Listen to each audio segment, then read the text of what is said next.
Llond cilch o Dedi Bear sy'n mynd i'n sylw ni nawr, y Ryland Lliw, a drychwch arnyn nhw. Cop mor cute nhw. A un arall cute yw hwn fan hyn, Thomas Evans, coedirion Llanddara, croeso to ni Thomas. Diolch yn fawr iawn. Sef am ni madde fi ymwylio, se. Nawr te, yr Ryland Lliw sydd da ni tu cefn i ni, maen nhw'n fryd arbennig iawn, ydyn nhw. Maen nhw mor wahanol i'n drwydd arall sydd yn y cilch. Ydy, maen nhw'n unique, really. Maen nhw'n galw nhw'n teddy bears, a mae pawb yn meddwl bod nhw'n teddy bears, ond na, mae'n neis cael ring llond o nhw.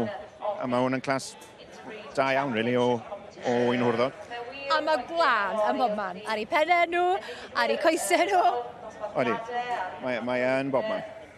A chi wedi bod yn cadw rei nawr ers cwbl o flynyddoedd. Faint o waith sydd wrthyn nhw gael nhw'n barod ar gyfer y cilch achos yr holl lan? Mae'n tipyn o waith i dod i nhw at ei gilydd.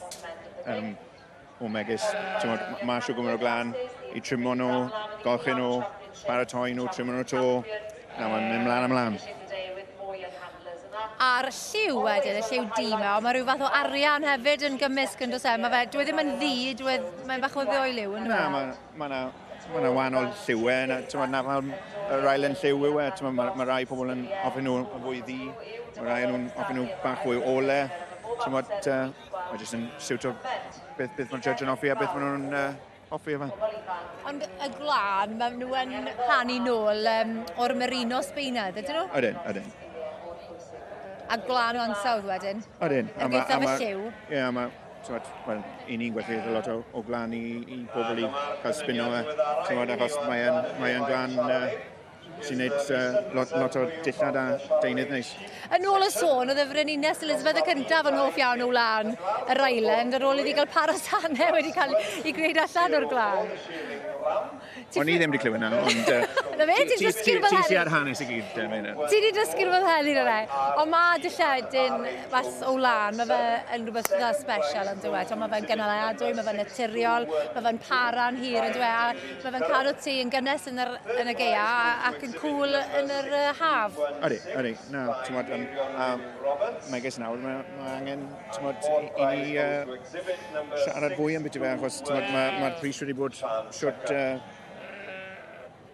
Mae wedi bod yn isel ymnadw yn dweud, a mae'n costi mwy i gneifio'r ddafad nag yw chwyr chi'n cael am y gwlan. Mae'n galed wedyn, achos flynyddoedd yn ôl, fe fydde rent y ffarm yn cael ei dalu trwy'r siec glath. Dwi'n llath, sori, glan. A nawr mae'r bil y boes cneifo yn fwy na'r glan. Wel, tra bod y beiriad yn cael bach o sbrif yn nawr yn ail-drefnu popeth, nhw'n i adael ni am ychydig o gylch y defyd ac fydden nhw'n nôl i weld pwy fydd yn ennill dosbarth yr Wŷn Hwrdd y Ryland Lliw. Mr John Reid o Henffordd sy'n beirniadu yr Wŷn Hwrdd Ryland Lliw a Thomas Evans, coetirion Llanddara sydd wrth fochr i yn sylwebu. A fi'n credu bod e'n awr yn rhyw gosod nhw mewn rhyw drefn a falle drefn terfynol? Mae'n edrych fel ni o'r beirniadu mae wedi bod yn wneud yn y classes cyn hyn. Mae'n edrych fel mae'n hapus. Ydy? Teulu'r Bradbury, Sir Benfro yn gyntaf, a wedyn teulu Jenkins, Bryn Egli'r Ceredigion yn ail. A mae'r un cyntaf yna, lot fwy golau yn dweud? Ydy, ond mae'n dal ei hunan am, mae'n smart a mae lot o bit i fe. A wedyn yn drydydd, teulu'r Rylands, Gwarffordd Ceredigion yn drydydd. Mae'r lliw na holl o wahanol, dwi'n Ydy, ond mae'n unigryw, really, mewn gyda popeth arall.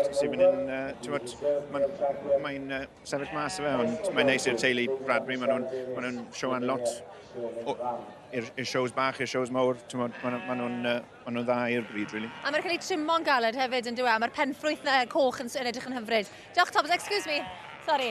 Llongyfarchiadau. Diolch. Arbennig, Lliw. Amazing. A beautiful ram lamb. Oh, thank you very much, yeah.